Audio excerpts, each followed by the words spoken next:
Hello everyone, नमस्ते। मेरा नाम भाविका थानवी है एंड मैंने इस साल यूपीएससी परीक्षा में सिविल सर्विसेज एग्ज़ाम में 2022 में ऑल इंडिया रैंक 100 प्राप्त करी है। ओके, तो हम शुरू करते हैं। इसमें मेरे को यूपीएससी टाइम ने एक लिस्ट ऑफ क्वेश्चंस दी थी एंड मैं उनको नंबर वाइज आंसर करती जाती हूँ। फर्स्ट है मेरी जर्नी। इस साल मेरा सेकंड अटेम्प्ट था and I have been lucky enough कि इस साल क्लियर हो गया। फर्स्ट अटेम्प्ट में I could not clear prelims. My UPSC journey started जब मैं क्लास 9th 10th में थी, तब मैंने डिसाइड करा था ये एग्ज़ाम देने के लिए। एंड उसके बाद स्कूल में तो इतनी कोई आदत होती नहीं है कि हम इसके लिए डेडिकेटेडली पढ़ें, या मतलब ज़रूरत भी नहीं होती है इनफैक्ट। तो आफ्टर कॉलेज मैंने डिसाइड करा कि मैं इसको डेडिकेटेडली अब इसके लिए पढ़ाई करूँगी। तो I completed my graduation in psychology, and in August 2020 my course got completed. तो ऑल्दो मैंने पढ़ाई थोड़ी बहुत पहले ही शुरू कर दी थी क्योंकि थोड़ा लॉकडाउन का टाइम था। तो मैंने उसके बाद अगस्त के बाद से जो डेडिकेटेड पढ़ाई थी, जैसे 6 से 8 घंटे देने वाली पढ़ाई होती है, वो शुरू करी।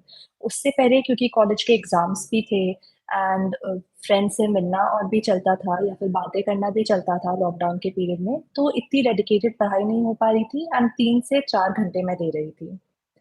अगस्त में पढ़ाई शुरू करने के बाद, अगस्त 2020 में, मैंने 1 साल पूरी अच्छे से पढ़ाई करी एंड जो अटेम्प्ट था, वो उस साल शिफ्ट हो गया था अक्टूबर 2021 में because of lockdowns and Covid situation country में काफ़ी खराब हो गई थी। तो जब मैंने प्रीलिम्स दिया, आई could not clear that prelims. I attempted around 90 questions in that prelims और मेरा नहीं हुआ था एंड मुझे एक गट फीलिंग आ गई थी वो प्रीलिम्स देने के बाद कि ये क्लियर नहीं हो रहा है। Thankfully I was able to clear CSAT, तो एक वो कम्फर्ट ज़ोन था कि चलो सीसैट हो सकता है। बट ये सेम जीएस पेपर 1 में नहीं था। तो मेरे को रियलाइज़ हुआ कि मेरी प्रॉब्लम्स कहाँ पे आ रही हैं। जैसे कि रिविज़न का काफ़ी मेजर इश्यू था। मेरे को ये पता था कि मॉक्स देने हैं, तो मैं मॉक्स पे मॉक्स देती जाती थी, मॉक टेस्ट। तो मैंने 5, 10, 15 मॉक्स दे दिए स्टार्टिंग में 10 दिनों के अंदर ही, और फिर उसके बाद रियलाइज़ हुआ कि इनको रिवाइज़ तो करा ही नहीं है। और टोटल में मैंने फर्स्ट प्रीलिम्स में मेरे अराउंड 50 टू 60 मार्क्स लगाए एंड उनका रिवीजन एक बार भी नहीं करा, जो सबसे बड़ी गलती थी मेरी उस प्रीलिम्स में। देन उसके बाद मैंने मेरा इस ड्यूरेशन में ही ऑप्शनल खत्म करा एंड सेकंड प्रीलिम्स के लिए I kept number of marks limited कि मैं 20-30 मार्क्स ही दूंगी, बट उनको मल्टीपल टाइम्स रिवाइज करूंगी। So thankfully that thing worked out well for me. इसमें सेकंड क्वेश्चन है कि मैंने प्रीलिम्स में जीएस 1 एंड जीएस 2 की क्या स्ट्रैटेजी रखी। तो आई वुड लाइक टू से कि I had opted for coaching अपने फर्स्ट अटेम्प्ट के टाइम, क्योंकि मेरे पास कोई गाइडेंस नहीं थी एंड आई हैड रियलाइज्ड कि मेरे को थोड़ी गाइडेंस की ज़रूरत है। I had no background in civil services, I had no one who had a background in civil services. In fact कोई फ्रेंड्स फैमिली में से ब्यूरोक्रेसी में नहीं था, किसी ने एग्ज़ाम नहीं दिया था। तो मेरे को सबसे सेफ ऑप्शन लगा कि मैं कोचिंग में जाके गाइडेंस लेती हूँ एंड मुझे उससे गाइडेंस भी मिली काफ़ी अच्छी। स्लोली आई रियलाइज्ड कि गाइडेंस जो है काफ़ी ऑनलाइन भी मिल रही थी, but I think coaching was helpful. तो अगर आप लोग कोचिंग लेते हैं तो ये देख लीजिए, अगर आपके पास गाइडेंस है प्रॉपर एंड अगर आप प्रॉपर्ली रिसर्च कर लेते हैं इसके बारे में यूट्यूब पे, तो आई डोंट थिंक कि कोचिंग एक नेसेसरी चीज़ है, बट ज़रूरत अनुसार कोचिंग लीजिए। सीसैट के लिए मेरी स्ट्रैटेजी ये थी कि मैंने यूट्यूब पे काफ़ी सारे वीडियोज़ ले लिए थे एंड देखने लग गई थी मैं अलग-अलग चैनल्स के एंड उसके अंदर मुझे पता पड़ा कि मेरे जो वीक पॉइंट्स हैं, वो हैं कुछ-कुछ लॉजिकल रीज़निंग के और कुछ-कुछ मैथ्स के। लॉजिकल रीज़निंग थैंकफुली मैं थोड़ा बहुत काम करके उसको इम्प्रूव कर पाई थी, लेकिन जो मैथ्स है उसमें मेरे को काफ़ी एफर्ट्स की ज़रूरत पड़ रही थी। तो मैंने मेरी स्ट्रैटेजी ऐसे रखी कि सीसैट में मैं सबसे पहले रीज़निंग करती थी, उसके बाद मैं कॉम्प्रिहेंशन करती थी, या फिर दोनों में से कोई भी एक जो मुझे ईज़ी लग रहा होता था उस पेपर में, वो अटेम्प्ट करती थी एंड मैथ्स के क्वेश्चन्स जो ईज़ी-ईज़ी होते थे, वो लास्ट में अटेम्प्ट करती थी। So I had a comfort zone कि मैं अराउंड 50 क्वेश्चंस ही अटेम्प्ट करूँगी सीसैट में and and that strategy got me a score in 80s thankfully. Although इस साल का प्रीलिम्स देखते हुए I wouldn't say that follow यही स्ट्रैटेजी को आप फॉलो कीजिए। मैंने एनालाइज़ भी नहीं करा है। तो रादर आप उनसे पूछिए जिन्होंने इस साल का प्रीलिम्स दिया है एंड क्लियर करा है सीसैट में। आई थिंक वो बेटर गाइड कर पाएँगे इस सिनेरियो में। I have a question. वो कि please tell about how you approached current affairs in reality because it's confusing, whether to take current affairs classes और नॉट। मैंने करंट अफेयर्स की कोई क्लासेस नहीं ली थी। मेरे को बेसिकली ये पता था कि न्यूज़पेपर पढ़ना है जैसा बोला जाता है, तो मैं न्यूज़पेपर ही पढ़ रही थी एंड देन मुझे रियलाइज़ हुआ कि वो थोड़ा-सा मतलब उससे रिटेन नहीं हो पा रहा है इतना एंड उसको रिवाइज़ करना भी पॉसिबल नहीं था। तो जो मंथली मैगज़ीन्स होती हैं किसी भी कोचिंग इंस्टीट्यूशन की, आप देखिए आप किससे कंफर्टेबल हैं एंड उसको उठाइए एंड उसको आप कोशिश कीजिए कि 10 दिन में खत्म कर दें एंड देन उसके बाद उसके मल्टीपल रिविजन्स कीजिए। 1 रिविज़न या 2 रिविज़न अगर हो सकते हैं तो। I will be very honest, मुझसे ये कभी हो नहीं पाया था, बट आई थिंक ये बेस्ट स्ट्रैटेजी है करने के लिए, तो मैं थोड़ा-थोड़ा पढ़ लेती थी एंड जो एंड में एक कंपाइलेशन आता था, ईयरली कंपाइलेशन करंट अफेयर्स का, उसको मैं एक बार रीड करती थी और उसके बाद कम से कम 3 बार उसको मैं रिवाइज़ करती थी ताकि कुछ रिटेन कर पाऊँ। तो मेरे लिए करंट अफेयर्स में वो स्ट्रैटेजी बेस्ट काम करी है। मेंस में ऐसे की तैयारी मैंने अपना फर्स्ट ऐसे लिखा था आई थिंक प्रीलिम्स क्लियर होने के बाद ही। उसके पहले मैं रैंडमली देखती रहती थी, थोड़ा बहुत लिखती रहती थी बट मुझे इतना आइडिया नहीं था कि कैसे लिखने हैं एसेज़ एंड ना इतनी नॉलेज थी क्योंकि एसे राइटिंग के लिए आपको जीएस 1, 2, 3, 4 चारों में नॉलेज होनी काफ़ी ज़्यादा ज़रूरी है। तो मेरा जब एक बार प्रीलिम्स हुआ तब तक जीएस भी हो चुका था, एथिक्स भी हो चुका था एंड उस टाइम तक मैं मेरा ऑप्शनल भी कर चुकी थी साइकोलॉजी। एंड साइकोलॉजी मेरे लिए काफ़ी हेल्पफुल था क्योंकि पिछले कुछ सालों से काफ़ी फिलॉसफिकल एसेज आ रहे थे। तो मैंने प्रीलिम्स के बाद 2-3 एसेज लिखे, मैंने बहुत ज़्यादा एसेज भी नहीं लिखे बिकॉज़ एक तो मेरे पास टाइम कंस्ट्रेंट्स थे कि मेरा कोर्स कंप्लीटेड नहीं था पूरा प्रीलिम्स के बाद भी और दूसरा ये इश्यू हो रहा था कि मेरे पास नॉलेज नहीं थी इतनी ज़्यादा कि मैं ऐसे में उसको कैसे प्रेज़ेंट कर पाऊँ। तो मैं वो वाइड रीडिंग स्किल्स डेवलप करना चाहती थी, जो सब कह रहे थे कि आप ज़्यादा से ज़्यादा चीज़ें पढ़िए और वो आपके लिए ऐसे में हेल्पफुल रहेगा। Jayashree is asking, how many hours did you put in? I know hours can vary from person to person, but still, if you could tell how many hours you studied during this entire period. मेरे first attempt में जो prelims के time था, उस time मैं कोशिश करती थी कि मैं 8 से 10 आवर्स दूँ डेली एंड वो एक बहुत गलत अप्रोच थी क्योंकि इतना ज़्यादा प्रेशर यही होता था कि बस पढ़ना है, पढ़ना है, पढ़ना है एंड वो कंप्लीट नहीं हो पाते थे। देन सेकंड अटेम्प्ट में आई केप्ट द टारगेट कि मेरे को पता था कि मेरा अगर किसी दिन 8 आवर्स भी टच हो रहा है, तो उस दिन बहुत अच्छी पढ़ाई हो रही है। तो मेरा 6 टू 8 का टारगेट रहता था। मैं यूजुअली अपने वीकेंड्स ऑफ रखती थी, सैटरडे हाल्फ डे एंड उसके बाद संडे फुल डे ऑफ। मैं संडे को न्यूज़पेपर वगैरह कुछ भी नहीं पढ़ती थी, बिकॉज़ मेरे को ये रियलाइज़ हो जाता था कि मेरा 5-6 डेज़ में एक बर्नआउट फेज़ आ जाता है और मेरे को एक रेस्ट डे चाहिए था और तभी मैं बेटर रिटेन कर पाऊँगी। ऑब्वियसली ये जो स्टडी आवर्स थे इंक्रीज़ हो जाते थे, जैसे प्रीलिम्स के 1 महीना पहले, मेंस के 1 महीना पहले एंड जो ब्रेक्स थे वो भी कम हो जाते थे। मॉक्स वगैरह संडेज़ को होते थे। तो उन सब के अकॉर्डिंग एक फ्लेक्सिबल वे में जितने आवर्स मैं पुट इन कर सकती थी, वो करती थी, बट कभी खुद को सेकंड अटेम्प्ट के टाइम तो एटलीस्ट ऐसे ओवरबर्डन नहीं करा नंबर ऑफ आवर्स स्टडीज़ के लिए। Last question. हाँ, मंथली जो है उससे मतलब मैंने कभी नोट्स नहीं बनाए एंड मैंने जो मेंस और पीटी के टाइम दोनों मेंस 365 पीटी 365 जो दोनों हैं, कंपाइलेशंस में रेफ़र करती थी, उन दोनों से भी नोट्स नहीं बनाए। मैं उसमें ही मार्क कर लेती थी, अगर प्रिंट आउट्स था तो उसपे या फिर डिजिटली मैं मार्क कर लेती थी और उसी को मैं रिवाइज़ करती थी। तो क्योंकि कंसोलिडेशन में मुझे ऐसा लग रहा था कि मेरा टाइम ज़्यादा जा रहा है और मैं गेन कम कर रही हूँ उससे। तो मेरे लिए ये स्ट्रैटेजी काम कर रही थी कि मैं उसी को री-रीड कर लूँ। बट एक बार आप लोग ये ट्राई करके देखिए 1 मंथ के लिए ही आप अगर कंसोलिडेटेड नोट्स बना पाते हैं कोई एंड वो आपके लिए काम करता है क्या? बिकॉज़ आई थिंक काफ़ी कोचिंग्स ये भी करती हैं कि वो मंथली के क्विज़ेज़ और भी लेती हैं। तो उससे आपको एक आइडिया लग जाएगा एक क्विज़ देके कि आपके लिए क्या स्ट्रैटेजी काम कर रही है। जो मेंस का टाइम था उसमें जीएस 1, 2, 3, 4 जो है उसके बारे में मैं इतना ज़्यादा कमेंट नहीं करना चाहूँगी। My scores have been average in them, close to average and there are others जिन्होंने मुझसे बहुत बेटर स्कोर करा है एंड आई थिंक अगर आप उनकी स्ट्रैटेजी को रेफर करेंगे तो आपके लिए काफ़ी ज़्यादा यूज़फुल रहेगा। एक जेनेरिक स्ट्रैटेजी मेरी ये थी कि मेरी सबसे बड़ी वीकनेस थी रिविज़न और रिटेंशन। तो मैंने बार-बार ये ध्यान रखा कि मैं जितना ज़्यादा रिवाइज़ कर सकती हूँ, उतना करूँ। फॉर एग्ज़ाम्पल मेरे को इकोनॉमिक्स में इश्यू आता था रिटेन कुछ-कुछ चीज़ों को, हिस्ट्री में इश्यू आता था, तो मैं उस पे फ़ोकस करती थी कि मैं हिस्ट्री 3 से 4 बार रिवाइज़ कर लूँ। ये सेम इश्यू पॉलिटी में नहीं था, तो उसमें मैं 2 रिविज़न्स रखती थी। तो सब्जेक्ट वाइज़ आप देख लीजिए आपके लिए क्या काम करता है। एज़ फॉर जीएस-4 क्योंकि जीएस-4 एथिक्स का काफ़ी सिलेबस ओवरलैप होता है साइकोलॉजी से, मैंने उस पे इतना ज़्यादा फ़ोकस नहीं रखा एंड आई थिंक वो एक गलती भी थी कि मैं काफ़ी कन्फ्यूज़ हो गई थी उसके अंदर कि मैंने काफ़ी साइकोलॉजिकल चीज़ें यूज़ कर ली थी अपनी आंसर राइटिंग में जीएस-4 के अंदर। एंड दूसरा जीएस 1, 2, 3, 4 में मेंस के अकॉर्डिंग मैं ये रिकमेंड करूँगी कि आप अपनी राइटिंग स्पीड बढ़ाएँ। इस साल जब मैंने मेंस लिखा था एथिक्स के मैंने ऑलमोस्ट 5 क्वेश्चन्स अटेम्प्ट करे थे लास्ट के 7 मिनट्स में क्योंकि मेरी राइटिंग स्पीड बहुत स्लो हो गई थी एंड उससे जो क्वालिटी होती है वो काफ़ी कॉम्प्रोमाइज़ होती है। तो अगर आप स्टार्टिंग से आंसर राइटिंग पे फोकस कर सकते हैं कि आप टाइम्ड आंसर्स लिख सकते हैं, तो वो आपके लिए काफ़ी हेल्पफुल रहेगा। Saksham is asking if you study 8 hours in a day, but what do you do 16 hours? So 16 hours उसमें से मेरे को 8 to 9 hours की स्लीप चाहिए ही चाहिए।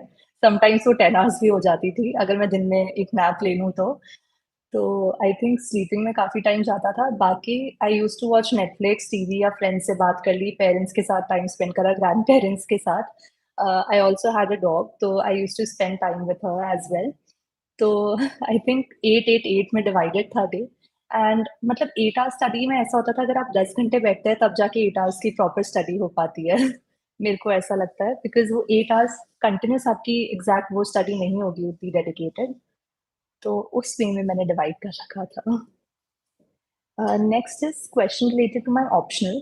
मेरा ऑप्शनल साइकोलॉजी है एंड मैंने ग्रेजुएशन भी इसी सब्जेक्ट में करी थी। I had initially opted for psychology 11th-12th में एज़ अ सब्जेक्ट एंड उसके अंदर मेरे को काफ़ी इंटरेस्ट आ गया था एंड आई डिसाइडेड कि मैं ग्रेजुएशन इसमें करूँगी एंड साइकोलॉजी एक्चुअली मेरा बैकअप प्लान भी रहा है कि if nothing, if UPSC does not work out, I would like to work in the field of psychology, maybe industrial psychology, sports psychology, any of these things, but not clinical psychology. I will come to that later and इसमें मेरी strategy ये थी कि I had college के notes काफ़ी सारे and मैं psychology की बुक से वेल ओरिएंटेड थी ग्रेजुएशन के टाइम में। तो मैंने डिसाइड करा था कि मैं इसमें कोई कोचिंग नहीं लूँगी एंड इसकी तैयारी मैं खुद से करूँगी। तो what I did was there are 2 basic books, एक बैरन एंड एक मॉर्गन एंड किंग। तो मैंने इन दोनों को रेफ़र करा एंड इसके मैंने नोट्स बनाने शुरू करे। एक साथ एक तरफ मैंने सिलेबस रखा एंड एक-एक टॉपिक की मैं नोट्स बनाती गई। देन बीच-बीच में देयर आर बुक्स लाइक सिसिरेली या फिर इग्नू के जो नोट्स हैं, अगर किसी टॉपिक पे मेरे को इन 2 बुक्स में नहीं मिल रहा था मटेरियल, तो मैं वो नेट पे सर्च करके यूजुअली इग्नू के नोट्स रेफर करते हुए बना लेती थी। मोreover मेरे को जब मैंने फर्स्ट अपने पेपर 1 के नोट्स बना लिए थे, आई हैड रियलाइज़्ड कि जो इग्नू के नोट्स हैं वो बहुत हेल्पफुल हैं और मैं काफ़ी टॉपिक्स पे सर्च करती थी। अब क्योंकि मेरे पास टाइम थोड़ा ज़्यादा था, फर्स्ट अटेम्प्ट हुआ नहीं था, तो उसमें मैं ऐड ऑन करती रहती थी कि इग्नू के एग्ज़ाम्पल्स जो होते हैं एंड वो काफ़ी हेल्पफुल रहे बिकॉज़ सबसे ज़्यादा प्रिसाइज़ एंड अच्छे नोट्स मेरे को जो आज तक मिले हैं, वो इग्नू के नोट्स हैं and they are available freely online eGyanKosh website पे। बोथ बैचलर्स के एंड मास्टर्स के नोट्स आप रेफर कर सकते हैं। अ, जो लोग साइकोलॉजी ऑप्शनल लेना चाहते हैं, अगर वो डिसाइड नहीं कर पा रहे हैं, तो उनको मैं ये रिकमेंड करूँगी कि आप लोग एक बार एनसीईआरटीज़ रीड करके देखिए। देखिए if you are interested in the subject because UPSC is a long journey. आपको ये आप मे बी 1 या 2 साल का अटेम्प्ट लेके चलते हैं, तो उसमें भी 3 साल की पढ़ाई हो ही जाती है। तो अगर आप उस सब्जेक्ट को 3 साल तक पढ़ पाते हैं, काफ़ी घंटे दे पाते हैं, आपको इंटरेस्ट आ रहा है एंड आपके पास मटेरियल ईज़िली अवेलेबल है, तो आप वो ऑप्ट कर लीजिए। Again in psychology, I had a slight advantage because of my graduation and also because my mother is a psychologist and father a psychiatrist. तो जो क्लिनिकल साइकोलॉजी का पार्ट था, वो मेरा स्ट्रॉन्ग था, जिसने मेरी पेपर 2 में काफ़ी हेल्प करी। बट अदर देन दैट जो पेपर 2 के पास थे स्पोर्ट्स वगैरह, उसके लिए I refer to again IGNOU notes and eGyanKosh. Next है interview and personality test. So I had a lot of time for my interview. मतलब रिजल्ट दिसंबर में आ गया था एंड मेरा इंटरव्यू था अप्रैल में, अप्रैल 21st को। एंड उसके लिए इनिशियली तो देखो तैयारी नहीं हो पा रही थी ज़्यादा मेंस के बाद बिकॉज़ ये नहीं पता था कि क्लियर होगा या नहीं होगा। And then finally when the result came तब मैंने उसकी डेडिकेटेड थोड़ी-सी तैयारी करना शुरू करा था, researching about my name, my city, my state, ऐसे जो बेसिक चीज़ें होती हैं वो सब। देन उसी के साथ-साथ एक रीडिंग हैबिट जो थोड़ी-सी छूट गई थी बीच में, उसको मैंने वापस पिकअप करा and started reading many books अलग-अलग लाइक एनिमल फार्म हो गया, सेपियंस हो गया, तो इस टाइप की जो होती हैं। Mostly non fiction also because I like reading and I felt कि वो काफ़ी यूज़फुल रह सकती हैं इंटरव्यू के लिए।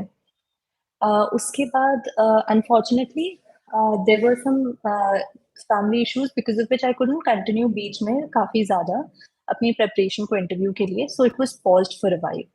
But I did take around 4 to 5 mocks and उस 4 टू 5 मॉक्स में ये हुआ था कि everyone was suggesting around 10 to 15 mocks, but I did not have the time to attempt that many mocks and जो मेरे फर्स्ट 2 मॉक्स थे, वो काफ़ी खराब गए थे इंटरव्यू के एंड आई वाज़ श्योर कि मेरे ना 140-150 मार्क्स आ जाएँगे एट मैक्सिमम और इससे ज़्यादा मेरे को नहीं मिलने वाले हैं। बट देन जब मैंने बाकी मटेरियल को रिवाइज़ करना शुरू करा, प्रैक्टिस करनी शुरू करी, स्पीकिंग की खुद से, एक खुद को एक कम्फर्ट दिया कि मैं खुद के सामने तो कुछ भी गलती कर सकती हूँ। तो तब जाके आई थिंक मैंने इम्प्रूवमेंट्स देखे एंड फिर ऑनलाइन मॉक्स दे करके आई attempted my interview and thankfully I secured good marks in it around 190. Uh, Rangal Meena is asking prelim smart strategy. Uh, I don't know exactly what is a smart strategy. I do not believe in having one single strategy. क्योंकि जो strategy मेरे लिए last year work करी, मैं ये guarantee कर सकती हूँ कि वो मेरे लिए इस साल काम नहीं करती। एंड एक फ्लेक्सिबिलिटी रखना बहुत ज़्यादा ज़रूरी है। तो आप खुद के लिए टारगेट सेट कीजिए, देखिए वो आपसे फुलफिल हो पा रहे हैं या नहीं एंड उनको आप अपने अकॉर्डिंग मॉडिफाई करते रहिए। आप अपने सोर्सेज़ भी इसी तरह मॉडिफाई कर सकते हैं। फॉर एग्ज़ाम्पल स्पेक्ट्रम मेरे को सूट नहीं कर रही थी। I tried reading it and I could not complete it even once. तो आई हैड स्टक टू जो कोचिंग के नोट्स हैं क्योंकि उसमें मेरे को कंपाइलेशन बेटर लग रहा था। तो आप इस तरीके से सब्जेक्ट वाइज़ एक प्रीलिम स्ट्रैटेजी लेके चलें तो आई थिंक वो हेल्पफुल रहेगा। अगर आपको स्पेसिफिक किसी सब्जेक्ट की क्वेरी है प्रीलिम्स में, तो आई थिंक मैं वो बेटर एड्रेस कर पाऊँगी as compare to a general one like this. Uh, Indian Forest Service, I am not sure. I have never prepared for the Forest Service exam. I'm not eligible for it. मेरे पास BA honours की degree है and I think you need a science background for it.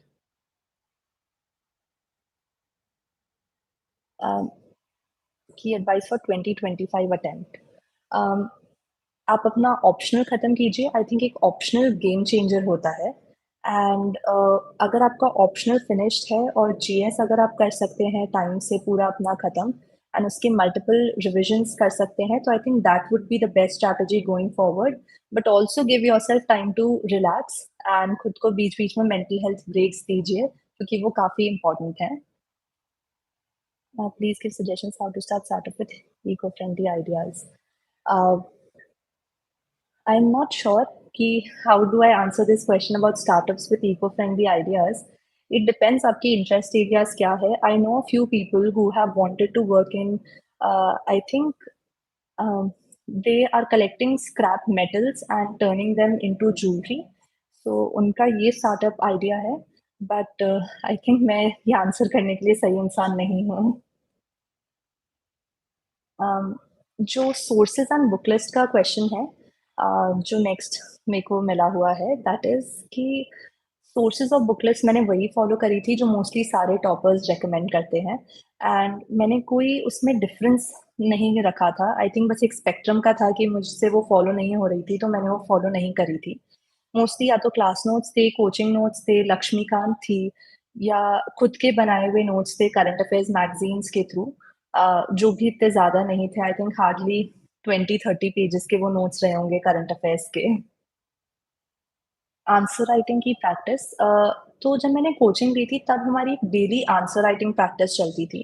तो although मैंने उसको काफ़ी ज़्यादा follow नहीं करा था, लेकिन आई थिंक उससे एक आइडिया लग गया था कि क्या पैटर्न फॉलो करना है। देन उसके बाद जब मेरा प्रीलिम्स क्लियर हुआ, उस टाइम मैंने जो टॉपर्स की आंसर कॉपीज़ हैं वो निकाली फॉर द पास्ट 2-3 साल, जो टॉप 3 रैंक्स थी, टॉप 5 रैंक्स थी, ये देखने के लिए कि अ, वो आंसर्स में क्या लिख रहे हैं और जो मैं लिख रही हूँ उसमें क्या ऐसा नहीं है कि मेरे को क्या इनकलकेट करने की ज़रूरत है उसके अंदर। एंड मैंने वो बार-बार देखा एंड उसको मैं धीरे-धीरे अपने आंसर्स में ऐड ऑन करती गई। तो और बाकी आंसर राइटिंग के लिए मैंने बस टेस्ट सीरीज़ लगाई थी एक एंड उसके थ्रू जो प्रैक्टिस हुई वही हुई थी। तभी ग्रेजुएशन के लिए। Um, for startup I don't think कि मैं आपको बहुत क्लियर आंसर दे पाऊँगी कि स्टार्टअप के लिए क्या गाइडेंस लें। आई थिंक गवर्नमेंट की काफ़ी स्कीम्स चलती हैं स्टार्टअप सपोर्ट के लिए, काफ़ी कॉलेजेस की स्कीम्स चलती हैं अपने एलुमनाइज़ के लिए भी। आप एक बार उसको एक्सप्लोर कर सकते हैं। या फिर अगर मेरे पास कोई सोर्स होता है जो इसमें बेटर गाइड कर सकते हैं, तो I will give it to UPSC time and they can probably add it in the description of this video. मैं करंट अफेयर्स के इतने नोट्स नहीं बनाती थी बट फॉर एग्जांपल 5G काफ़ी न्यूज़ में था, तो अगर 3-4 महीनों में वो मेंशन्ड है 5G और हो सकता है उस पे कोई क्वेश्चन आ जाए, तो मैंने 1 पेज के उसके नोट्स बना दिए थे कि इसकी काफ़ी हाई चांसेस है इस क्वेश्चन को पूछने की। बट ये नोट्स मैंने मेंस के पर्सपेक्टिव से बनाए थे, प्रीलिम्स के पर्सपेक्टिव से नहीं थे। टेस्ट सीरीज की इम्पोर्टेंस इसमें नेक्स्ट क्वेश्चन है। फॉर जीएस मैंने टेस्ट सीरीज ली थी, अराउंड 14 टेस्ट थे उसके अंदर। आई थिंक मैंने अराउंड 10 टेस्ट अटेम्प्ट करे थे उसके, बिकॉज मेरा कोर्स कंप्लीटेड नहीं था एंड रिविजन नहीं हो रखा था, तो उसके लिए तो काफ़ी इंपॉर्टेंस लगी मेरे को। ऑप्शनल के लिए मैंने एक टेस्ट सीरीज ऑप्ट करी थी एंड उसका एक टेस्ट भी दिया था, बट क्योंकि उसकी बहुत ज़्यादा रेलेवेंस नहीं थी पीवाईक्यूज के साथ और जो यूपीएससी के पेपर्स हैं, तो I did not go for that test series. तो मैंने साइकोलॉजी के लिए टेस्ट नहीं लिखे अपने ऑप्शनल के लिए एंड बस मैं प्रीवियस ईयर क्वेश्चन पेपर्स को अटेम्प्ट कर लेती थी एक लिमिटेड टाइम में, एंड वही मेरी टेस्ट सीरीज थी। How to clear? Elimination is not useful. I will be very honest, elimination has never worked for me ज़्यादा। मैंने फर्स्ट अटेम्प्ट में 90 क्वेश्चंस अटेम्प्ट करे थे एंड एलिमिनेशन के बेसिस पे मैं काफ़ी रिलाई करके गई थी and I think elimination knowledge पे भी काफ़ी डिपेंड करता है, बट मेरे अराउंड 20 टू 30 मार्क्स बिलो आए थे कट ऑफ के प्रीलिम्स में। एंड देन उसके बाद इस प्रीलिम्स में मेरे को मेरे फादर ने भी बोला था कि देखो एलिमिनेशन पे इतना रिलाई मत करो and read as much as you can, as widely as you can. तो मैं बेसिक सोर्सेज का रिवीजन करके अलग-अलग जो करंट अफेयर्स वाले साइट्स हैं, for example down to earth, थोड़ी बहुत उसकी रीडिंग करके गई थी एंड जो क्वेश्चंस थे जिसमें एलिमिनेशन नहीं लग रहा था, तो मैंने वो अटेम्प्ट नहीं करे थे mostly. I attempted only 72 questions इस प्रीलिम्स में, बिकॉज़ एलिमिनेशन इतना काम नहीं कर रहा था as you have said. And इस साल का तो जो पेपर आया है, I can not recommend anything to be honest, क्योंकि मैंने एनालाइज़ भी नहीं करा है। I have spoken to a few friends जिन्होंने ये साल का क्लियर करा है, उन्होंने यही बोला है कि उनके लिए न्यूज़पेपर रीडिंग या फिर करंट अफेयर्स रीडिंग जो है और ये अलग-अलग सोर्सेज़ से पढ़ना और थोड़ा-सा लक बेस्ड जो है काफ़ी पेपर की, जस्ट इन केस कभी एनिमल प्लैनेट देख लिया, उस पे कुछ ऐसा दिख गया था। एक कोई हनी बीज़ का क्वेश्चन था फॉर एग्ज़ाम्पल। तो वो चीज़ें उनके लिए ज़्यादा उनके लिए यूज़फुल रही हैं एंड अब ये एनालिसिस तो I think those who have cleared it would do better कि एलिमिनेशन क्या काम करता है, कितना एलिमिनेशन अब काम नहीं करता तो अब क्या काम करता है। PYQs for prelims analysis.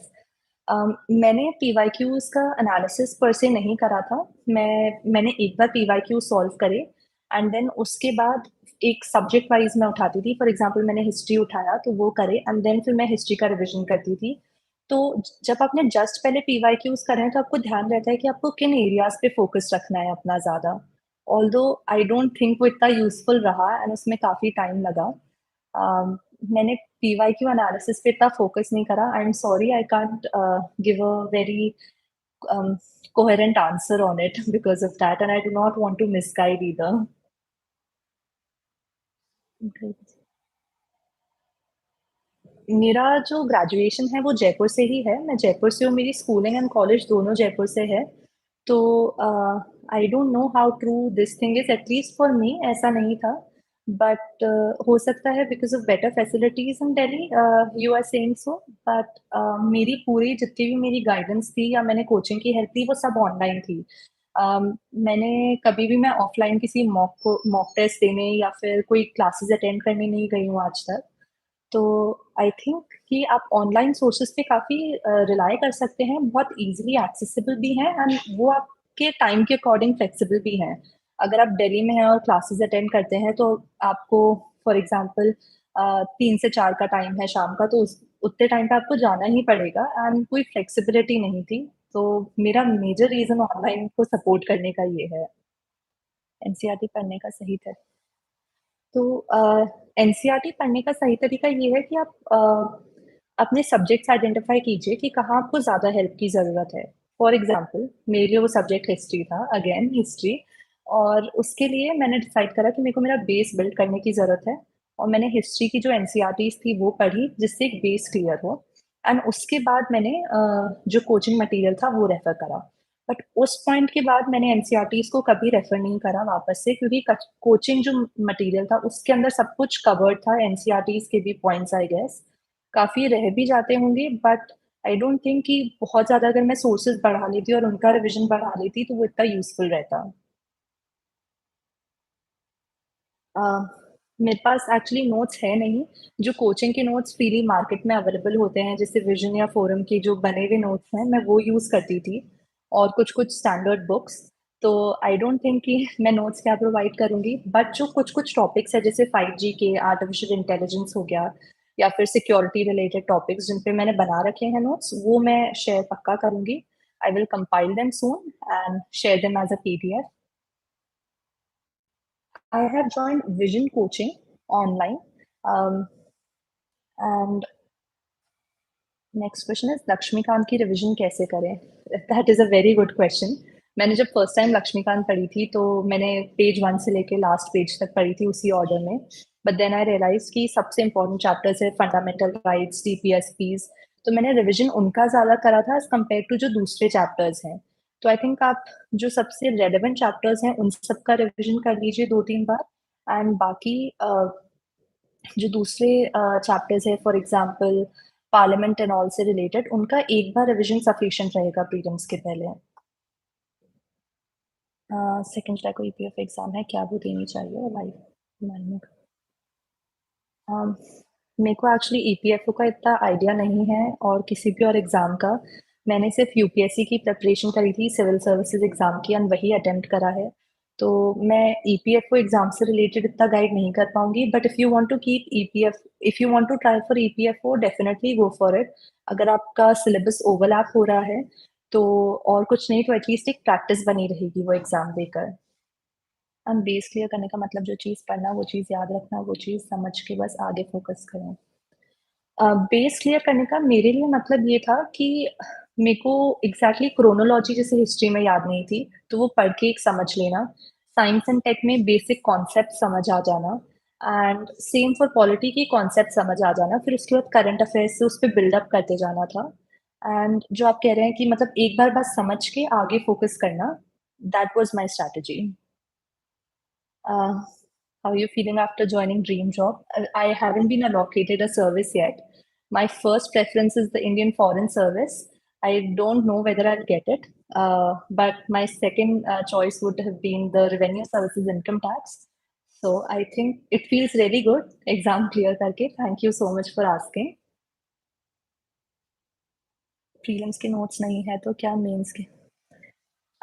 Notes के लिए मैं एक चीज़ क्लैरिफ़ाई करना चाहती हूँ, मेरे पास साइकोलॉजी के अलावा किसी सब्जेक्ट के नोट्स नहीं हैं, अदर देन जो मैंने जैसे मैंने टॉपिक्स आपको बताए एआई, 5G, इंटरनल सिक्योरिटी इस पे जो थोड़े बहुत नोट्स थे, उसके अलावा मैंने आज तक नोट्स नहीं बनाए हैं एंड आई बिलीव वो बहुत बड़ी गलती थी एंड आई थिंक जिन लोगों ने नोट्स बनाए थे उनके लिए वो काफ़ी यूज़फुल रहा। मेरे कुछ फ्रेंड्स एंड कुछ और नोन लोग जो नोट्स बना रहे थे, उनके मार्क्स जीएस में काफ़ी बेटर आए हैं मेरे कंपैरिज़न में।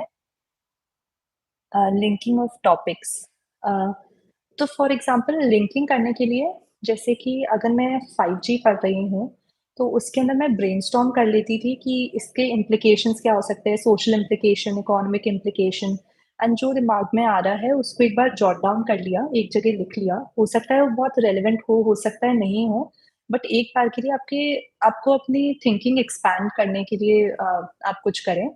बाकी आई थिंक मल्टीपल रिविजन से अपने आप लिंकेजेस बनने लग जाते हैं एंड दूसरा जो मैंने जो यूज़ करा था लिंकेजेस बनाने के लिए वो थी टॉपर्स कॉपीज़ एंड मैं देखती थी वो कैसे लिंक कर रहे हैं एंड उस चीज़ को कई चीज़ों को मैं लिख लेती थी साइड में ही कि ओके ये एक लिंकेज थी, ये काफ़ी इंटरेस्टिंग लिंकेज थी और ये मैं भी मेरे आंसर्स में इंक्लूड करना चाहूँगी। तो आई थिंक काफ़ी वेबसाइट्स पे उनकी कॉपीज़ अवेलेबल हैं, आप वो देखें और देखिए आपके लिए क्या रेलेवेंट है और आपको क्या सूट करेगा। State PCS like RAS and how to balance between them. Uh, I will be honest, Ankit, I haven't been a person who has balanced things very well. And इससे से I had joined masters and मुझसे balance नहीं हो रहा था, तो I had prepared for UPSC. But I think I'm not the right person to answer your question. I'm sorry. Confused between psychology and history for optional. Both are the best and easy for me. See, I am from a psychology background. I have a bias towards psychology. Moreover, मेरे को history नहीं पसंद तो मैं तो बोलूँगी psychology ले लो। But एक बार आप देखिए कि साइकोलॉजी में कैसी परफॉर्मेंस रही है over the years and history में कैसी परफॉर्मेंस रही है। आप देख लीजिए आप कौन-सा सब्जेक्ट ज़्यादा पढ़ना चाहेंगे, ओवरलैप किसका ज़्यादा है, आपके लिए कौन-सा हेल्पफुल रहेगा। हिस्ट्री में एक बहुत बड़ा एडवांटेज आपको जीएस 1 में मिल जाएगा and there is no doubt about it. But at the same time I think psychology आपको एक एडवांटेज एथिक्स और एसे के पेपर में भी करता है। तो आपका आप why do you favour psychology और why do you favour history? I think अगर आप बता पाए तो मैं आपको बेटर आंसर दे पाऊँगी। सोसाइटी में सिविल सर्वेंट्स का एग्ज़ाम क्लियर करना बहुत बड़ी बात है पर I think civil services exam clear करना is a big thing, but at the end of the day civil services is just a job like any other job and doctors जो हैं उनकी भी इम्पोर्टेंस काफ़ी ज़्यादा है। In fact I believe more than anyone because they are the life savers. अगर किसी को भी कोई भी प्रॉब्लम होगी तो वो उनको उनके पास जाएँगे एंड उनका रोल सबसे बड़ा है। So I think that is why उनको इतनी इम्पोर्टेंस मिलती है एंड मिलनी भी चाहिए मेरे according. What was your score in GS mains and optional essay? तो मेरा एसे में स्कोर 121 रहा है, which is above average this year. Then GS 1 में आई स्कोर्ड 99, जीएस 2 में 113, जीएस 3 में आई थिंक 85 और 87, एंड जीएस 4 में 103 एंड ऑप्शनल में मेरा स्कोर था 142 142, पेपर 1 पेपर 2 दोनों में एग्जैक्ट सेम एंड इंटरव्यू में आई स्कोर्ड 190। तो मेरे लिए जो रैंक डिटरमिनिंग फैक्टर्स थे वो मेरा ऑप्शनल एंड इंटरव्यू रहा है। How to prepare for ethics? Okay, तो एथिक्स के लिए I think I can answer this question little better. Ethics के लिए आप कोई भी एक कोचिंग के नोट्स उठाइए एंड उसको आप एक बार रीड कर लीजिए अंडरस्टैंड करने के लिए कि एथिक्स के क्वेश्चंस क्या डिमांड करते हैं। ऑफन टाइम्स ये अपने मॉडल आंसर्स भी इंक्लूड करते हैं, तो आप वो देख सकते हैं। साथ ही साथ आप उसके अंदर जो टॉपर्स के हैं, some toppers have scored close to 130 140 this year ethics में। तो आप उनकी टॉपर्स कॉपीज देखिए और देखिए कि वो क्या एग्जांपल्स यूज कर रहे हैं एंड वो यूज करने की कोशिश कीजिए। एंड एथिक्स में आई थिंक एक बहुत मेजर फैक्टर अभी हो रहा है, दैट इज कि आपकी राइटिंग स्पीड क्या है। एक वो बहुत मेजर डिटर्मिनिंग फैक्टर प्ले कर रहा है कि अब क्योंकि क्वेश्चंस काफी लेंदी हैं, आंसर्स काफी लेंदी हैं, तो उसमें टाइम लग जाता है। एंड एथिक्स के लिए मैं रेकमेंड करूंगी कि एथिक्स के अंदर ही आपस में एक इंटरलिंकेज बन जानी चाहिए। और फॉर एग्जांपल आप कोई सोसाइटी रिलेटेड क्वेश्चन आंसर कर रहे हैं एथिक्स के अंदर भी कि how can a civil servant be helpful to society for example, तो आप जीएस के भी कुछ एग्जांपल्स उसमें इंक्लूड कर सकते हैं। That is what I did. अब because I don't know how marking is done, I do not know what has worked exactly. I prefer psychology का, साइकोलॉजी पढ़ने में अलग ही इंटरेस्ट आता है, बट हिस्ट्री इसलिए प्रेफर करता हूँ क्योंकि वो पढ़ने में मजा आता है। ओ okay, C I would say एक बार आप दोनों का सिलेबस देख लीजिए। देखिए कि किसका सिलेबस आपके लिए एक्सेल करना ज़्यादा ईज़ी है, पूरा कंप्लीट करना ज़्यादा ईज़ी है and I think go with that subject क्योंकि आपका इंटरेस्ट दोनों जगह है। तो it is a difficult choice to make, but I hope you are able to decide between them. Strategy for GS3. For prelims and mains both, I relied upon the compilations. GS3 में बहुत बड़ा advantage ये है कि static से ज़्यादा ज़रूरी current affairs है, एज स्पेशली फॉर मेंस। तो अगर मैं करंट अफेयर्स अच्छे से कर रही हूँ तो I think answer writing can happen in a much easier manner. But what I did was I completed the static portion, उसका मैं एक रिवीजन करती थी and side by side current affairs चलते थे एंड देन मैं करंट अफेयर्स का revision कर लेती थी एंड उसके बाद मैं 1-2 आंसर लिख के देख लेती थी। फॉर एग्ज़ाम्पल जो मैं टॉपर कॉपी का आपको यूज़ बता रही हूँ, उसमें ऊपर एक क्वेश्चन है सपोज़ जीएस3 का कोई कि challenges in implementing AI technology. तो मैं खुद का आंसर लिखती थी एंड देन मैं देखती थी कि जो टॉपर्स की कॉपी है उन्होंने क्या डिफरेंट लिखा है इसके अंदर एंड मैं उसको अपने आंसर में इनकलकेट करने की कोशिश करती थी। So your hobbies during and fun during your preparation? Jayashri, I definitely did that. मेरे फर्स्ट ईयर में मैंने ये नहीं करा था and it was also true कि वो कोविड ईयर था तो वैसे भी बाहर जाने का तो इतना पॉसिबल भी नहीं था but I did take time out from my hobbies for example I learn French and Korean तो मैं वो कर लेती थी I used to meet friends quite often मतलब क्वाइट ऑफन तो क्या मतलब प्रेपरेशन के अंदर अगर आप महीने में एक बार मिलते हो तो आपको लगता है आप बहुत बार मिल रहे हो बट मैं महीने में एक बार बाहर चल जाती थी विद फ्रेंड्स विद फैमिली और even if you go out for walks. So I think I did all of that. I watched a lot of Netflix as well. मैंने मेंस के टाइम पे आई थिंक फ्रेंड्स के 1-2 season खत्म करे थे। तो I did have time for fun because मेरे लिए एक मतलब if I was fresh, I was able to study better. Lifestyle of couple is a civil servants know how to tackle social and professional life balance. Uh, Urjit, I am not a doctor. I don't know how to answer that question. I am so sorry. I haven't been able to answer a lot of your questions. Um, how to tackle social and professional life balance. I am honestly not sure. I can only answer how to maintain a balance with respect to the UPSC preparation and fun. That is where my experience is limited to. Because I've never practiced psychology. Even psychology, I've never practiced. I've just done my bachelor's in it. Psychology is also useful in life and interview too. I think it is. And I think even after this UPSC preparation, it is very useful. आपकी personal life में you know how to manage stress how to communicate to people आपको कई बार negotiate कैसे करना है professional life में आपको सबसे कैसे इंटरैक्ट करना है उसमें यूजफुल था फॉर द इंटरव्यू स्पेशली मेरे लिए बहुत यूजफुल रहा बिकॉज आई थिंक मेरा 60 to 70% of the interview psychology पे ही फोकस था क्योंकि इट इज अ सब्जेक्ट जिसमें काफी लोगों को इंटरेस्ट आता है and I think they were very interested in knowing about it as well तो it did help me out Bhanu Pratap is asking current affairs के लिए न्यूज़पेपर के नोट्स बनाने चाहिए कि नहीं ऑनेस्ट आंसर इज नहीं मत बनाओ न्यूज़पेपर एक बार पढ़ो 30 मिनट्स 40 मिनट्स दो उससे ज्यादा न्यूज़पेपर को मत दो एंड रादर कंपाइलेशंस पे फोकस करो because they are more useful Ujeet it depends. Do you have a backup plan? Do you have financial security? What is your age? And how long do you want to attempt this exam? इन सब के basis पे I think you can decide कि आपको इसी की preparation dedicatedly करनी चाहिए और should you secure a backup plan first but at the same time if you are very passionate about it and you want to do this only तो मैं आपको बिल्कुल डिस्करेज नहीं करूंगी you should go for it then I don't have a Telegram channel. I have an Insta account that is Bhavika Thanvi 2607. आप उस पे मेरे को मैसेज कर सकते हैं if you have any query. I'll try and respond as quickly as I can. Uh, I do have a private account, but I would prefer आप public वाले पे करें because मेरा private account में वैसे भी इतना यूज नहीं करती आप social media का मेरा यूज increase होने लगा है finally. So, can I ask why you preferred IFS over IAS or IPS?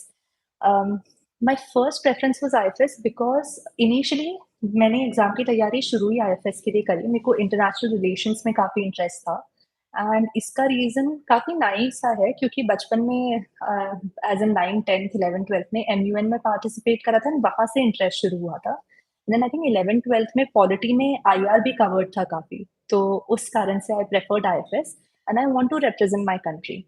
So that was the major reason behind it. Hindi medium one magazine enough होगी हाँ एक मैगजीन कोई चाहे आपका इंग्लिश मीडियम है चाहे हिंदी मीडियम है काफी है बस उसका रिवीजन जरूरी है तो आई थिंक रिवीजन पे काफी फोकस रखिएगा for daily reading of newspaper और बुक्स क्योंकि बुक्स के लिए तो नहीं रहती बट न्यूज़पेपर की एक हैबिट डेवलप हो गई है तो वो हो जाती है तो उसमें इतना ज़्यादा मोटिवेशन का रोल नहीं है बट स्टार्टिंग में बिल्कुल था कि भले ही मैं कुछ करूँ नहीं करूँ दिन में बस मुझे न्यूज़पेपर पढ़ना है what you can do is ask अपने पेरेंट्स या फ्रेंड्स को कि बस आपसे एक क्वेश्चन पूछे क्या आज न्यूज़पेपर पढ़ लिया या नहीं पढ़ा during current scenario day by day civil services के कंपेयर में फॉरेस्ट सर्विसेज का इम्पोर्टेंस बढ़ रहा है, ऐसा क्यों? आई एम नॉट श्योर, मैंने फॉरेस्ट सर्विस का एग्जाम इतना एक्सप्लोर नहीं करा है, ना उस सर्विस को इतना एक्सप्लोर करा है, mainly because I am not eligible for it and also lack of interest, क्योंकि मेरा इंटरेस्ट फॉरेन सर्विसेज में था एंड आईएएस में था एंड रेवेन्यू सर्विसेज में ज़्यादा था, तो मैंने उधर मैंने ज़्यादा एक्सप्लोर कर रखा है। Procrastination while studying, very good question because ये मैंने काफ़ी प्रोक्रास्टिनेट करा है एंड आई थिंक इसके कारण काफ़ी एंजाइटी भी होती थी कि how do you deal with it now, how to reduce it. So a lot of people told me about this app, tree app, forest app, something like that, कि आप वो टाइमर लगा के देखो कि आप कितनी देर पढ़ पा रहे हो। एंड एक और स्ट्रैटेजी थी कि any day you're able to study 3 or 4 hours, you cross out that date on the calendar and see कि आपकी स्ट्रीक कितनी लंबी चल रही है पढ़ाई की, यानी मोटिवेशन हो जाता है ना स्ट्रीक मेंटेन करने का, जैसे लोगों को स्नैपचैट पे होता है। तो आई थिंक उस टाइप का मोटिवेशन में भी काम कर सकता है in order to reduce your procrastination. And कभी कभी बर्नआउट होता है, तो तब तो प्रोक्रेस्टिनेट करना आई थिंक इज मतलब सही है। उस टाइम तो आपको 1 या 2 दिन लेने चाहिए, बिकॉज आप पढ़ोगे तो भी आपके दिमाग में कुछ जाएगा नहीं। So rather take a day और two and then with full focus get back to studying. I did take coaching. This question is by proud Indian. Same here. I'm also a proud Indian. I did take coaching, but I wouldn't say that it is the only way to clear the exam. मैंने first attempt में coaching ली थी and then मेरे को उसकी relevance सिर्फ guidance तक limited लगी, तो I did not opt for coaching उसके बाद, और मैंने second attempt में self study के basis पे करा क्योंकि guidance मिल ही गई थी। 1 year of preparation. If it is 1 year of dedicated preparation, I think it is enough. There are a lot of examples who have cleared the exam through it, but क्योंकि syllabus इतना vast है, so I would suggest कि 1.5 year is more like a doable time. How to do less sleep and I would never recommend कि आप कम सोएं। मैं हमेशा बोलूँगी कि sleep at least 8 to 9 hours, it is the most important thing. अगर आपकी स्लीप प्रॉपर नहीं है, तो you will not be able to retain a lot of the information, आप प्रॉपरली फंक्शन नहीं करेंगे। आपकी basic bodily and mental functions के लिए sleep plays a very important role. So आपको 8 आवर्स तो सोना ही सोना है। अगर आप 6-7 में अगर आपका काम चल जाता है, then at least 6 to 8 hours of sleep is must. So please don't reduce your sleep and give yourself a more balanced day. Uh, what qualities do I think is helpful with respect to the exam or with respect to the profession? With respect to the exam, I think it's dedication and perseverance.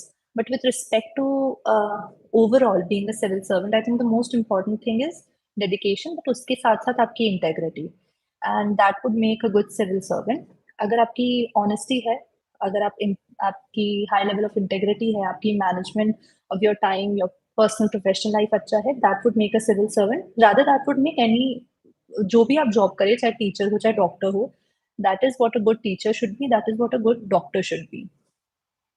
How to prepare UPSC with job, I am not sure how to prepare for it with job, क्योंकि मैंने drop लेके preparation करी है इसकी, because I was able to do so. But if you have to prepare it with a job, I think there are a few examples even this year who have done it with a job. I think within the top 10-20, in fact there have been examples who've prepared it with a job. I think आप एक बार उनकी guidance लीजिए, आई think वो आपको ज़्यादा help करेंगे। House the जोश, I think very high. काफ़ी एक्साइटमेंट है for the foundation course. Okay, thank you ma'am for valuable sir, thank you so much. I will definitely. So, Proud Indian, my strategy for psychology, I will share it soon. Currently, I can say that there are 3 books जो आप refer करें. First is Morgan and King, second is Barron and Mishra, and the third one is for the second paper, that is Smarak Swain's Applied Psychology. And overall इसमें आप इग्नू के additions करते रहें, internet से add on करते रहें चीज़ों को। Um, मेरी journey and struggle. So my as I said, my journey started in August, and then for my struggle, I would say कि हर इंसान के उसमें struggle काफ़ी है, and मेरी भी journey में रहा था. For example, I had failed pre, I had failed prelims. During this journey, I also lost my dog, and even more recently, during my interview, a month before my interview, I lost my grandfather. So I think those were the most biggest shocks to me, and that affected me the most and affected my preparation. Uh, However, I wanted to do it for my grandfather, so had to carry on. And uh, now it is sort of my time that I'm grieving, I think. Uh, that has been my. I hope that answers the question. Ma'am PYQ and syllabus daily routine में देखना चाहिए, फिर लगता है कि आप PYQs and syllabus daily routine में मत देखिए. If you see PYQs once every 2-3 months, I think that is more than enough.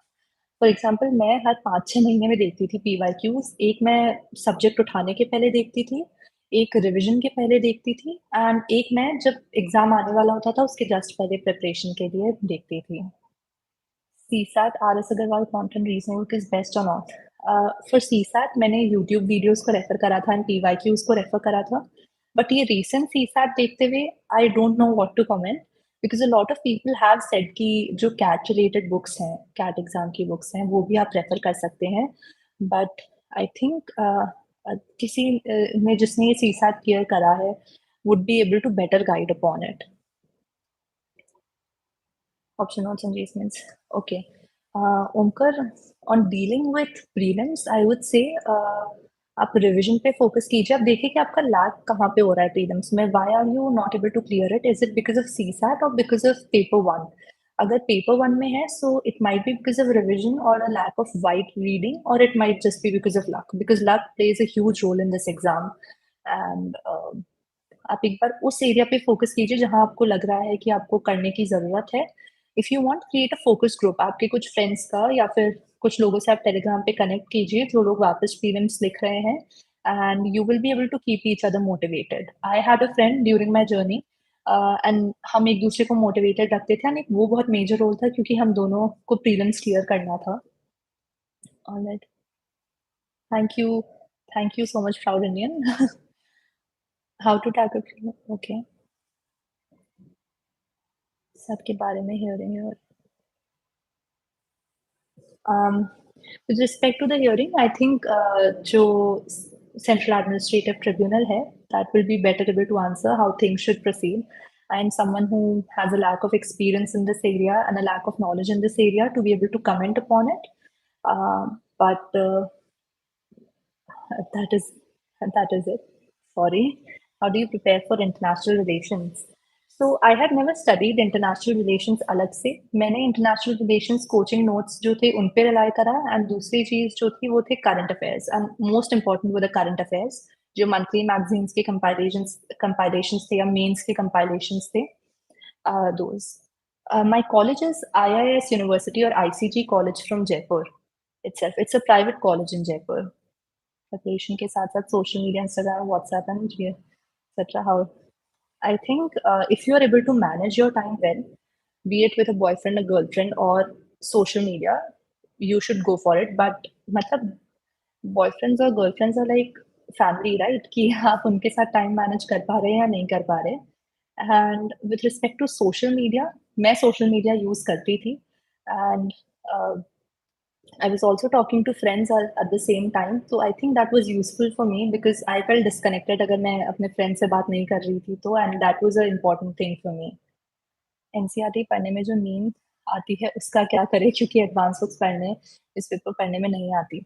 अगर आपको एडवांस बुक्स पढ़ने में, न्यूज़पेपर पढ़ने में नहीं आती एंड आपकी एक बेस डेवलप्ड है ऑलरेडी, आपको नॉलेज है ऑलरेडी, तो फिर एनसीईआरटीज़ को रहने दीजिए. That would be my recommendation. But please इसको मेरे ऊपर मत डालना if it doesn't work out for you. I would say कि आप एनसीईआरटीज़ एक बार तो पढ़ ही लीजिए. Which coaching notes did you follow? I followed some from Vision. I followed कुछ notes जो थे from I think Vajiram. They were available online, some of them, and but most of my notes were from Vision. How did you score more marks in UPSC? Above 1100. I don't know. I have scored 995. I don't know how to score more than that. That is where my guidance can end, I guess. And yeah, then My Instagram ID is Bhavika Thanvi 2607. Were you a topper throughout your past academics? I was good with academics. I wasn't necessarily in the top five or the top 10 always. कई बार I did top. In college, I was the gold medalist. But I don't think that plays a very big role because UPSC एक level playing field provide कर देता है एक तरीके से. My optional was psychology, Sahil. We had friends who were in the service as well as teacher interview. Didn't get through. CSAT even this year also don't know how to tackle. Honestly, Omkar, I have been also trying to understand this because I might attempt the paper again sometime in the future, and CSAT is a weak point for me, and it scares me a lot, especially the math section of it. And वो जितना difficulty उसमें बढ़ती जा रही है. If I find anything, एक बार contact me on Instagram. If I find anything, I'll share the sources with you as well. खाना as 4th attempt हो गए अब कैसे पढ़ाई मेंटरशिप की बताया मैम कुछ आई वुड से कि आप एक बार अपना बैकअप देखिए if you have a strong backup if you have financial backing as well financial security then go for the attempt otherwise एक बार secure that thing first and उसके बाद for mentorship, I would say Telegram पे there are a lot of mentors available and a lot of channels available where you can find a good group who have been preparing and who are used to the pattern of the exam. वो आपकी काफ़ी help कर सकते हैं किसी film शादी में ज़रूर किसी फिल्म लाइक शादी में ज़रूर आना जैसे I am unable to understand the question Arijit sorry economics के लिए I refer to so two things I refer to Shriram notes for basic understanding plus NCRTs and also जो coaching के notes थे मेरे that is vision के notes and these three things I refer to in the first year and उसके बाद I just refer to my coaching notes for revision.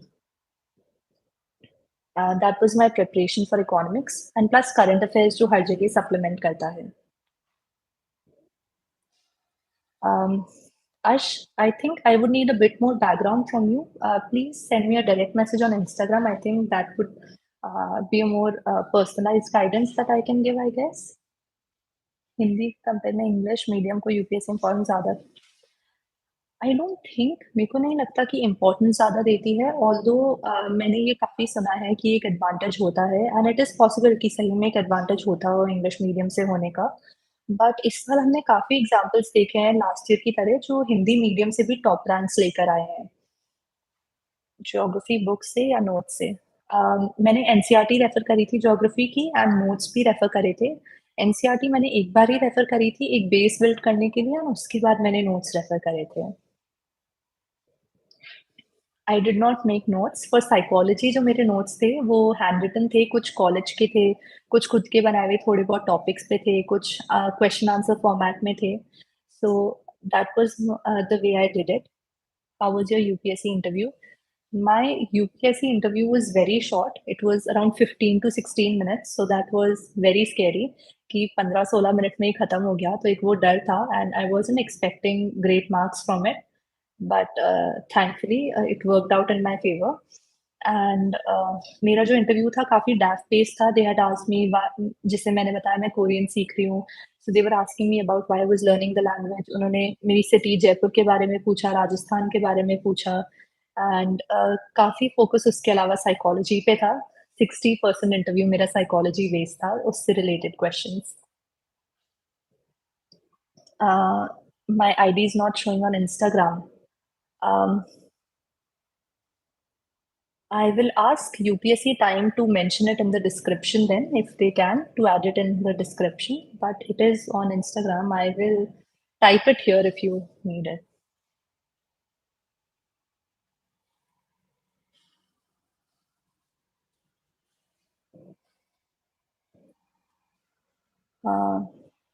Film जैसी story आपकी life में बनी है यूपीएससी क्लियर करने के बाद आपका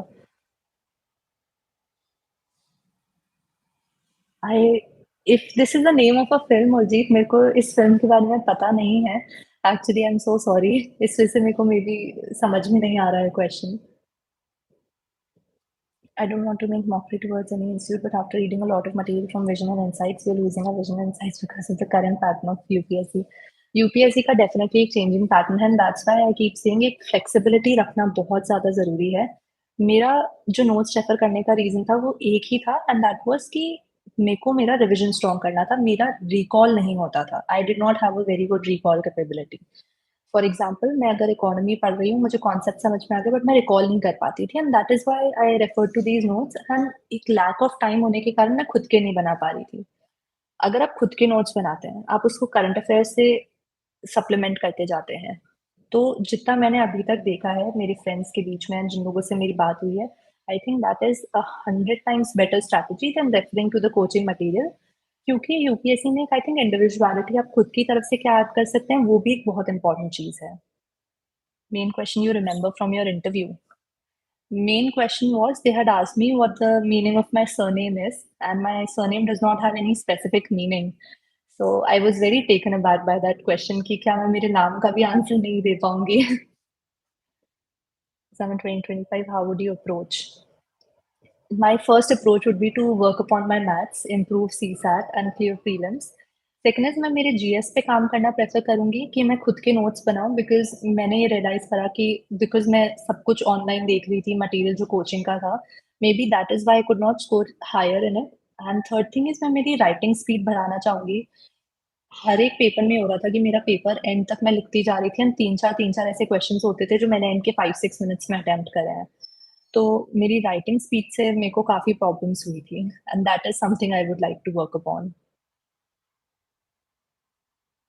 अ,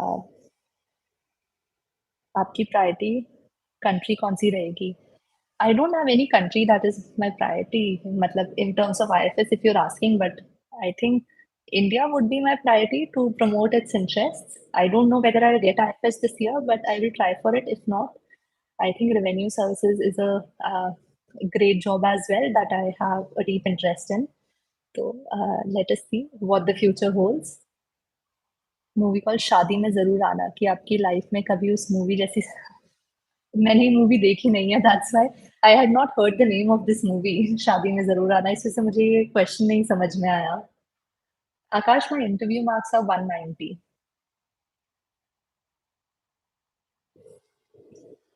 if you describe that situation I think तो मैं आपको आंसर कर पाऊँगी बट मैंने मूवी देखी नहीं है I am sorry. I will watch it soon. I want to know what the situation is now तो मैं देखूँगी ज़रूर। If there is any other question, for example, यहाँ पे the question I've got from UPSC time, the last one is कि आपकी तरफ से कुछ tips. So I think in my entire journey, if I have to credit anyone, it would be my family and friends. And जो एक support system होता है, that is the biggest tip that I can give, not to you as aspirants, but to your families and friends. कि for example, मुझे suppose मेरी life में balance चाहिए था, मेडिटेट करना है, my mom used to help me. Hindi का एक कंपल्सरी पेपर होता है, उसमें पढ़ाई के लिए दादी यूज्ड टू हेल्प मी, दादा used to help me. Psychology के लिए I used to study with my mom and dad, clinical psychology part जो था। For science and tech I refer to my dad, जो मेरा भाई था वो मेरे नोट्स वगैरह की कॉपी निकाल देता था। एंड जो फ्रेंड्स थे उनको मैं कभी भी कॉल अप कर सकती थी, कभी टेंशन हुई, कभी कुछ डाउट हुआ, तो I could always call them up, take their advice and I think that is the most important tip in this exam to maintain a balance and to have a good support system. 2024 की approach, Jeshri, I'm not sure whether I'll be writing the attempt in 2024. I want to take some time and decide कि मैं वापस लिखना चाहती हूँ exam या नहीं लिखना चाहती एंड अगर मेरे को लिखना है तो किस ईयर में मैं लिखना प्रेफ़र करूँगी। एंड प्लस अभी का जो एनालिसिस है इस पेपर का वो मैं कर नहीं पाई हूँ। आई थिंक उसके बाद I will be able to answer this question. Interview में पूछा जाता है कि सिविल सर्विसेज में क्यों आना चाहते हो एक्सेट्रा, इसका जवाब कैसे देना चाहिए? आई थिंक इसका जवाब आपको बिल्कुल ऑनेस्टली देना चाहिए। मुझसे भी ये क्वेश्चन पूछा गया था कि आप क्यों सिविल सर्विसेज में आना चाहते हैं? एंड मेरा आंसर यही था कि I want to represent my country and that was the reason I started studying for this exam. And उसके through I developed a wider understanding of the nation and how I want to serve the nation now that I know so much about it कि इससे पहले I had no idea about a lot of things and this journey helped me understand so many things and that has made me interested in the administrative services, revenue services, audit and account services, amongst many things. Sahil, mathematics haunting. I completely agree. मेरा दुश्मन mathematics है I think. मैंने humanities ही इसलिए से ली थी क्योंकि मुझे 10th के बाद मैथ्स नहीं करनी थी एंड फिज़िक्स, केमिस्ट्री सब जगह मैथ्स आ रही थी, ह्यूमैनिटीज़ सेफ ऑप्शन लग रहा था। तो आई डोंट थिंक मैं मैथ्स की आपको गाइडेंस दे सकती हूँ।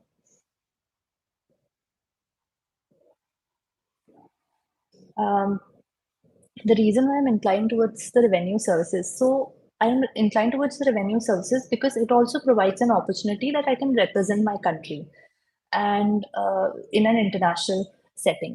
That was the reason why I was inclined towards it. And plus, during the preparation, जो the way the economic climate is connected across the globe, वो मेरे को काफी impressed करा था. So that is why I gave it as my third preference. Like first was IFS, second is IES, and third is IRS. I'm sorry, I think मैंने पहले इसको second बोल दिया था गलती से. तो that I think it can be a good idea to put it as your first preference if you want to do it. I think there have been a few examples who have done so. For history, RS Sharma and Spectrum sufficient. NCRT must be. I think Spectrum is sufficient for modern history. And ancient medieval के लिए तो I really don't know what source to recommend क्योंकि questions इतनी varied जगह से आते हैं. So I have only referred to जो NCRTs हैं वो कुछ coaching material and जो Spectrum है बस उसी का.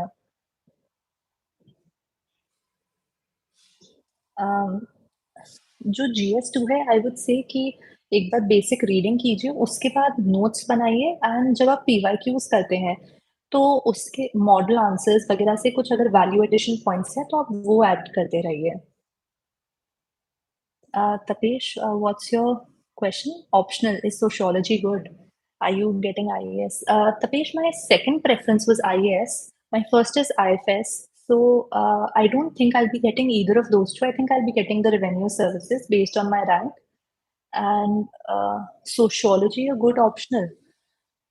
मेरे को सोशियोलॉजी पर्सनली काफ़ी पसंद है बिकॉज़ मैंने साइकोलॉजी के साथ माइनर सब्जेक्ट में सोशियोलॉजी पढ़ा था कॉलेज में एंड उसकी परफॉर्मेंस भी यूपीएससी में काफ़ी अच्छी रही है। बट क्योंकि मैंने डेडिकेटेडली कभी इस एग्ज़ाम के लिए सोशियोलॉजी नहीं पढ़ा है, तो आई डोंट रियली नो कि ये कैसा ऑप्शनल है। तो I think you can speak to one of the sociology toppers और people who have opted for sociology. Is there any other question I'm missing, Tapesh?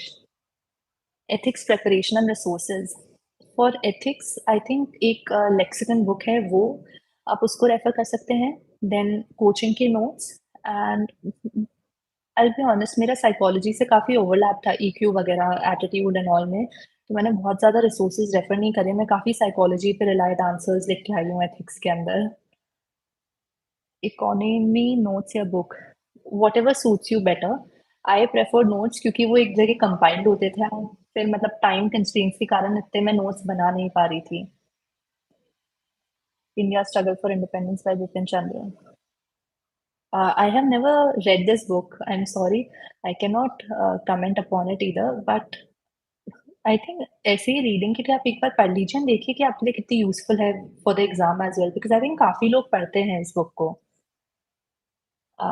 Krishna, I am not sure. मैंने कभी agriculture की specific study नहीं करी है, so I don't know whether it's a good optional और not. In sociology I just want to know if good marks are given और not.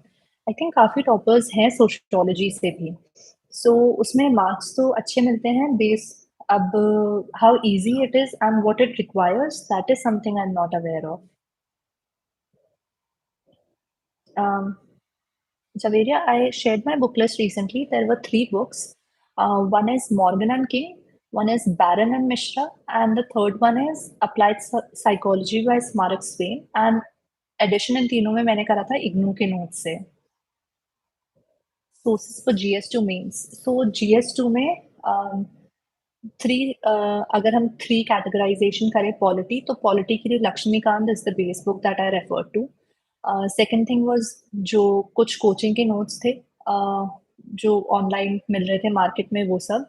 And third thing जो थे करंट अफेयर्स थे international relation के लिए. मोस्टली करंट अफेयर्स बेस्ड मैंने preparation रखी थी. एंड जो सोसाइटी वाला सोशल जस्टिस सोसाइटी वाला पार्ट है जो ओवरलैप होता है थोड़ा, उसके लिए भी मैंने मोस्टली करंट अफेयर्स को ही रेफर करा था. तो आई थिंक जो वो current affairs compilations थे, that has been like the biggest resource that I refer to throughout my preparation. Can we follow anything Sigmund Freud?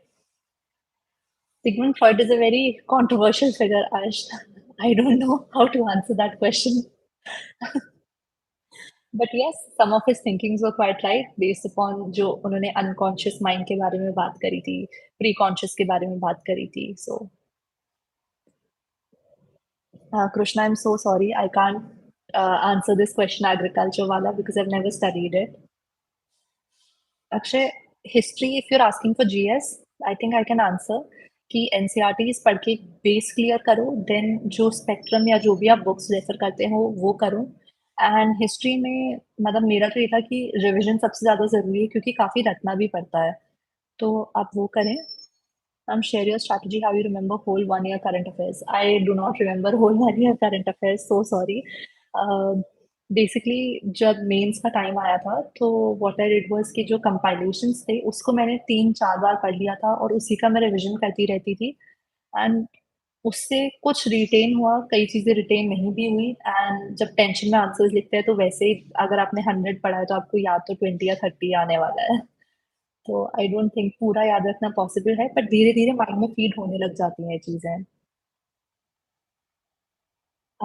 इस बार के प्रीलिम्स नहीं, मैंने इस साल प्रीलिम्स नहीं दिया था. As I said I wasn't prepared for this prelims and thankfully नहीं दिया क्योंकि काफ़ी डिफिकल्ट पेपर भी था. And specially CSAT, I don't think I could have cleared CSAT this year. So that's why those asking कि CSAT की क्या strategy रखें वो मैं आंसर नहीं कर पा रही हूँ. If you have any specific questions आप प्लीज़ मेरे को इंस्टा पे मैसेज कर दीजिएगा. I will try to respond to all of them. I am not on Telegram. I don't have a channel on Telegram कि मैं वो answer कर पाऊँ. Only the Insta account. And other than that, I will also post my, I think, Gmail ID on that if you want to write a mail if it requires a longer answer. So that is it. Thank you so much, everyone. I hope I have answered your questions. Revision कैसे करें? I think सबकी अलग-अलग strategy होती है. कोई लिख-लिख करके करता है रिवाइज़, कोई रीड करके करता है, कोई ड्रॉ करके करता है. जैसे मेरी स्ट्रैटेजी ये थी कि मैं रिवीजन के लिए अगर मैंने कोई टॉपिक पढ़ा है, तो I used to read it and then उसके बाद मैं for example challenges of implementing 5G technology है, तो एक फ्लो चार्ट टाइप का बना के रिकॉल करने की कोशिश करती थी. This technique called active recalling. आप एक बार उसको देखिए नेट पे कि क्या टेक्निक्स है एक्टिव रिकॉलिंग की. आई थिंक वो काफ़ी हेल्पफुल रही हैं मेरे लिए. Um, Mukesh, I will share my Insta ID. Message me over there, and then I'll share my email ID. I don't want my email ID to be put up on YouTube. I will share it with you on my through my Insta ID. Thank you so much. Uh, you can connect to me through there. I hope I have answered your questions. I'm so sorry कि मैं ज़्यादा नहीं कर पाई आपके questions और answer and काफ़ी चीज़ों के बारे में I did not have an idea. Um, so I hope this session helped you or helped you gain anything. MD, I'm not from Delhi University. I've done my college from Jaipur only. Thank you so much. My Insta ID, I will type it once again in the comments. I hope it helps. That is my public account on Instagram. You can message me over there. Uh, just don't expect a lot of posts because मैं post तो नहीं करूँगी ज़्यादा, but at least I don't plan to. But if you send me a message, I will try and get back to you as soon as I can. Thank you so much, everyone.